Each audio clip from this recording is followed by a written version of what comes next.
En el nombre del Padre, y del Hijo, y del Espíritu Santo. Amén. Señor, Amén. abre mis labios. Y cantará mi boca tu Cantará alabanza. mi boca tu Señor, alabanza. confieso todos mis pecados, mis flaquezas y mis fallas, mis muchísimas fallas. Vive con confianza, Dios ha Dios perdonado ha perdonado mis todos tus flaquezas y pecados, tus tus fallas. flaquezas y tus Señor, fallas. te confieso todos mis pecados, mis flaquezas y mis fallas, Y mis mis fallas. muchísimas fallas. Vive con fallas. confianza, Dios ha perdonado todos tus pecados, tus flaquezas y tus fallas. Gloria sea al Padre, Gloria al Padre, y al Hijo, y al Espíritu como era al Santo, como era al principio, principio, ahora y será es ahora siempre, y será por los siempre, siglos por de los los siglos del siglos. siglo. Amén. Escuchamos la lectura del Evangelio para este 12º o 12º, como quieran, parece que ambos están aceptados, domingo de Pentecostés. La lectura de hoy se encuentra en la página 1512. 1512 y 1513 es Lucas, capítulo 14, versículo 1 y luego versículos del 7 al 14 incluido. 1512, Lucas 14, versículos 1 y luego del 7 al 14. Y dice así: Un sábado Jesús entró a comer en casa de uno de los principales fariseos. Ellos lo observaban atentamente. Y al notar cómo los invitados buscaban los primeros puestos, les dijo esta parábola: Si te invitan a un banquete de bodas, no te coloques en el primer lugar, porque puede suceder Yo que... tengo distinto, ustedes también tengo que No, cambiar. tenés que saltar al 7. Estamos en el Ah, 7 perdón, ahora. ok, gracias. Y anotar, perdón, Marta, seguimos. Y anotar como... Porque puede suceder que haya sido invitada otra persona más importante que tú. Y cuando llegue el que los invitó a los dos, tenga que decirte: déjale el sitio, y así, lleno de vergüenza, tendrás que ponerte en el último lugar. Al contrario, cuando te inviten, ve a colocarte en el último sitio, de manera que cuando llegue el que te invitó, te diga: amigo, acércate más. Y así quedarás bien delante de todos los invitados, porque todo el que se ensalza será humillado, y el que se humilla será ensalzado. Después dijo al que lo había invitado: cuando des un almuerzo o una cena, no invites a tus amigos, ni a tus hermanos, ni a tus parientes, ni a los vecinos ricos, no sea que ellos te inviten a su vez y así tengas tu recompensa. Al contrario, cuando des un banquete, invita a los pobres, a los lisiados, a los paralíticos, a los ciegos. Feliz de ti, porque ellos no tienen cómo retribuirte, y así tendrás tu recompensa en la resurrección de los justos. Es palabra inspirada por Dios. Te Alabamos, Señor. Te alabamos, Señor. A ustedes, de Dios nuestro Padre, de su Hijo Jesucristo. Amén. Bueno, hemos hecho un saltito de leccionario, que esto pasa, y bueno, ahí el problema es que desde el domingo pasado, que era una escena en la iglesia, en la sinagoga, o sea, en la iglesia, saltamos a otra escena también en sábado. Entonces, bueno, está esta tensión de la ley, el reino, y entre medio, bueno, todas estas como facetas, algunas hasta un poco grises, ¿no? Donde uno no sabe exactamente dónde se van acomodando las piezas. El problema de la lectura que tenemos hoy, digo problema en el sentido de cómo la hemos leído, como la trae el leccionario, que está como cortada dos veces, cortada en cuanto al desarrollo del texto que veníamos leyendo, Lucas, y cortada también porque toma la introducción y después salta, y Cristina estaba mirando ahí, y dice, claro, hay una situación que plantea el texto que da lugar a lo que viene hoy. Entonces, claro, cuando uno agarra la tijera y empieza los tijeretazos con el texto bíblico, y generalmente quedan problemas. Claro, nuestro texto de hoy, inclusive es interesante el título que pone aquí esta traducción, la de Levoratis y la humildad cristiana. Y claro, si uno hace el tijeretazo, queda como un texto de tipo moral, ¿no? De que uno tiene que ser humilde. Bueno, tal vez no está de más o no, qué sé yo, sería para discutir. Pero el problema es que en una lectura más integral del texto hay otros temas. Entonces se pierde en el tijeretazo que hemos hecho. Si tomamos un poco desde el domingo anterior, que fue la crisis esa que se produce por la curación de una mujer en sábado, es decir, que era el tema de la discusión de cómo se interpreta la ley. Y el enfoque que habíamos tomado el sábado pasado, perdón, ya estaba sabático el domingo pasado, en el texto de la sinagoga del día sábado, diciendo, bueno, sinagoga es eclesía, es iglesia, es congregación, es decir, la palabra tiene que poder jugar a través del tiempo con la comunidad reunida. Y entonces el problema, enfocado desde otro lugar, el domingo pasado, era, bueno, ¿cómo es el papel que juega, el rol del jefe de la sinagoga? Uno decía un poco, bueno, el presidente o la presidenta de la congregación, que en ese texto jugaba como el personaje malo de la película, pero que en el fondo, si lo miramos con un poco de estructura, lo que está haciendo es defender lo que se le ha enseñado que era lo correcto. O sea, lo que hacía era citar los mandamientos finalmente, con un poquito de decir, bueno, 6 días trabajarás, más el séptimo descansarás, ¿no? Entonces, y hasta era generoso, decir, bueno, tienen 6 días para venir a curarse, vengan entonces, tienen que hacerlo justo hoy. Dice. Entonces, claro, en el relato toda la simpatía cae sobre la persona curada, lo cual está muy bien, pero a veces nos hace perder una cuestión más profunda del texto que nos va llevando a la pregunta sobre la interpretación. Y ahí es donde nos ubicaba el texto del domingo pasado. Esta imagen del jefe de la sinagoga, que también es un personaje trágico, atrapado en las propias reglamentaciones y cumpliendo ese rol asignado por la propia comunidad, la sociedad o las estructuras, como quieran verlo, no importa. Pero entonces, claro, lo que aparecía en el texto del domingo pasado era Jesús como reintérprete de la ley. O sea, la ley en el sentido y función del bienestar de las personas y no en el sentido de sí mismo, que es uno de los problemas grandes que recorre el Nuevo Testamento, es decir, cómo leemos, cómo interpretamos, qué es lo que... Porque por ahí tenemos criterios de decir, bueno, agarramos el texto bíblico, nos quedamos con lo que nos gusta, y lo que no, o no lo leemos, o decimos, bueno, pero eso no es para hoy. Bueno, el problema es que ese criterio viene cualquier otro con el mismo criterio y sus propios gustos terminan siendo también finalmente lo que se aplica. Es decir, tenemos que tener un poquito inclusive de crítica o autocrítica a nuestra propia estructura ideológica, ¿no? Es decir, bueno, la crítica ideológica es mis propias ideas, cómo requieren una crítica en esto. Y entonces aquí es donde este nudo ahora se mueve al texto de hoy. Pero entre medio han ocurrido cosas. Es decir, está la parábola del grano de mostaza, parábola del reino, ¿no? Lo chiquitito y lo que no se le da importancia que crece, está la de la levadura, o también lo pequeño que genera cambios, y todo ese texto muy controvertido sobre, es decir, quiénes están en el reino, ¿no? Esta cuestión, que es la versión de Lucas de la puerta angosta, entrad por eso es Mateo, que a uno le viene a la memoria, ¿no? Entrad por la puerta estrecha, pero es más o menos bastante parecido. Señor, ábrenos, nunca os conocí, afuera será el lloro y crujir de dientes, es decir, toda una serie de imágenes donde lo que de alguna manera está como preconfigurado en nuestro pensamiento entra en crisis.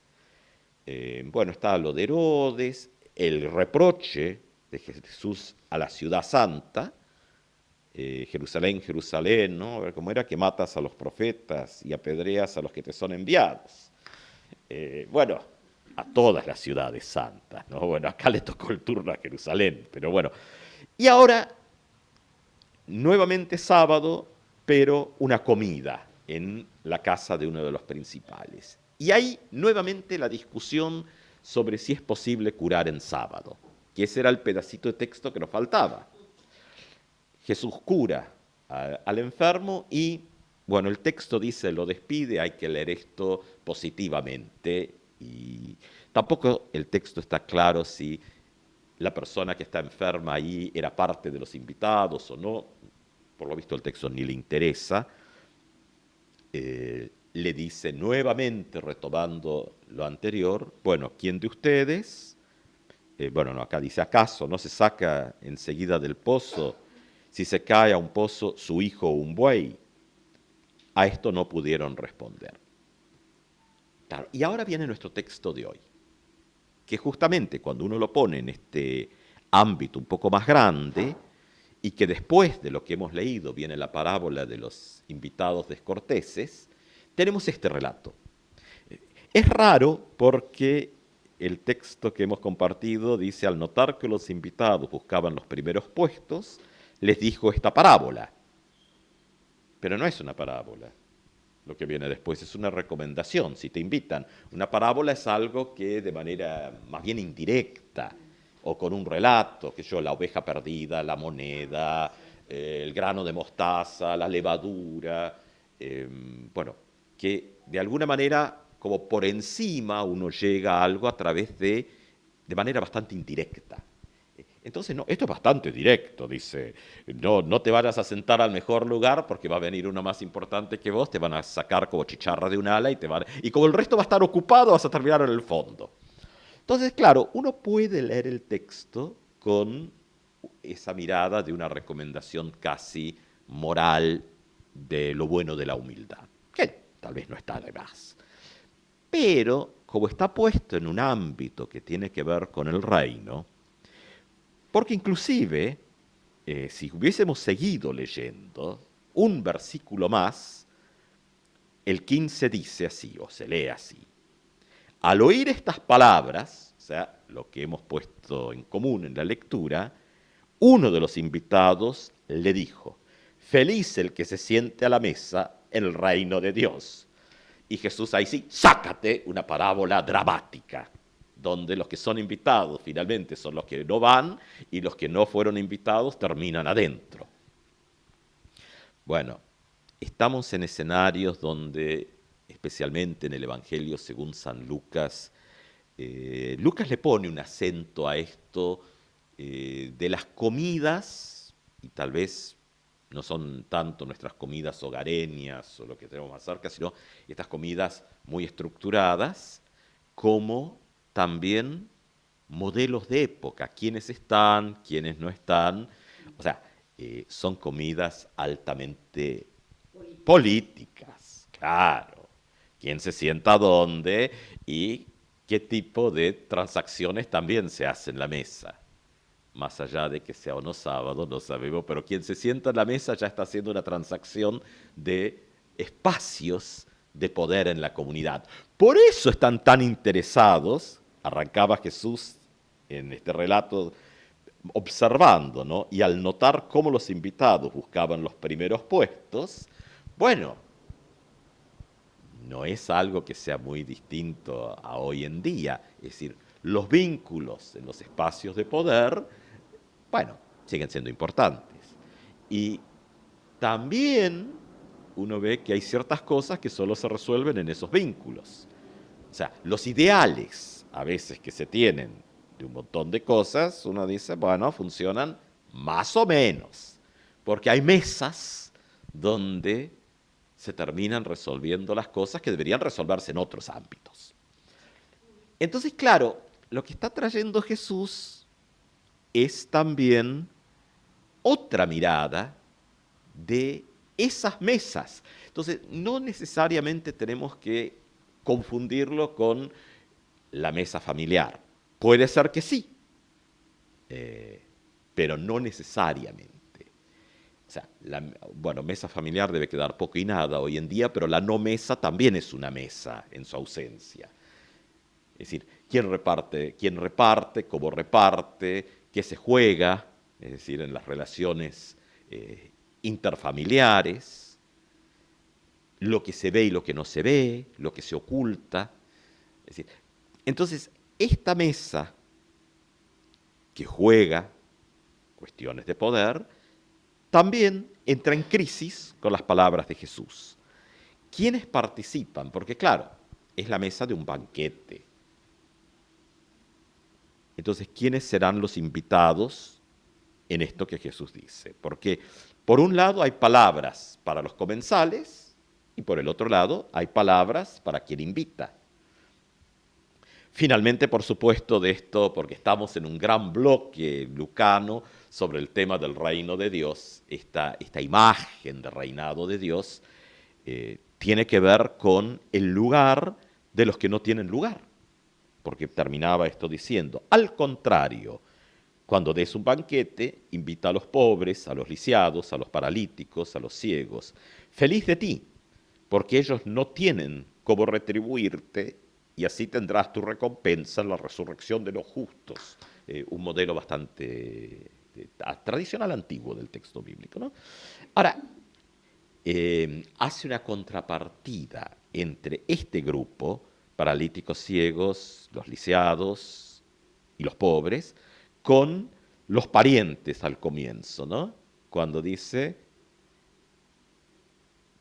le dijo al dueño que había invitado, cuando es un almuerzo en una casa, no invites a tus amigos, ni a tus hermanos, ni a tus parientes, ni a tus vecinos ricos. O sea, los cuatro hace la contrapartida con este otro grupo. Es decir, ¿pero qué está haciendo? ¿Es simplemente un acto de caridad?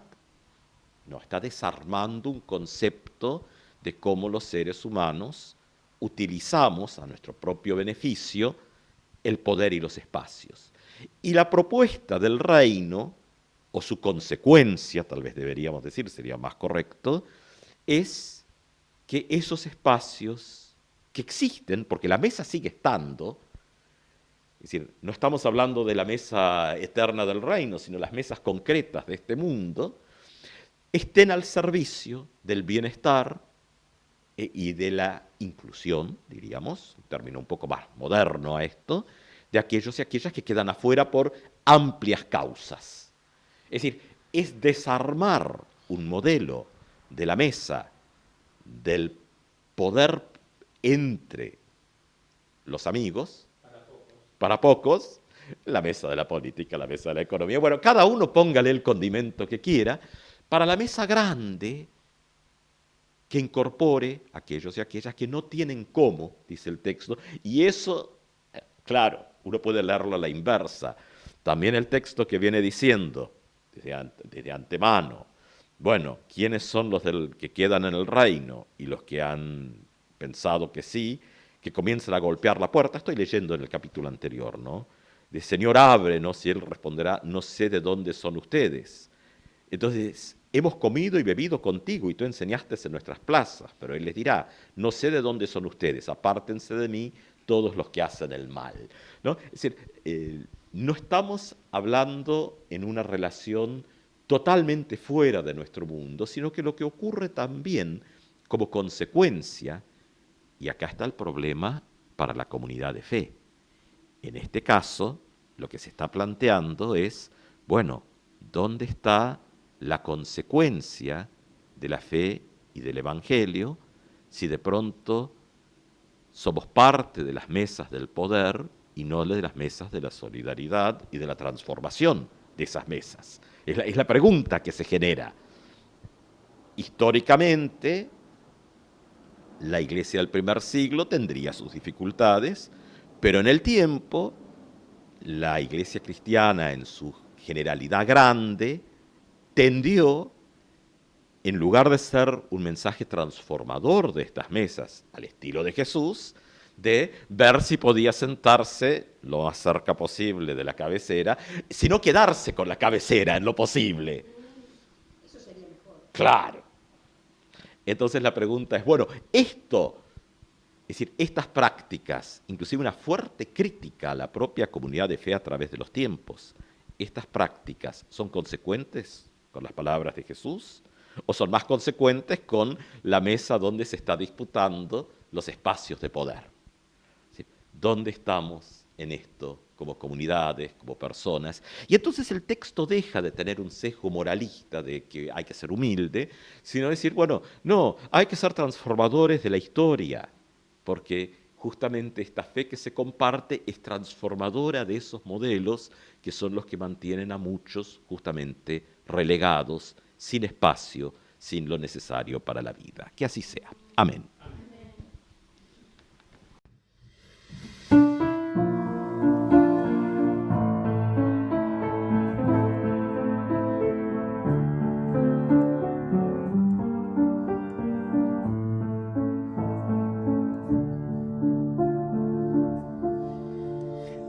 Cuando el pobre nada tiene y aún reparte, cuando alguien pasa sed y agua nos da, cuando el débil al más débil fortalece, va Dios mismo en nuestro mismo caminar,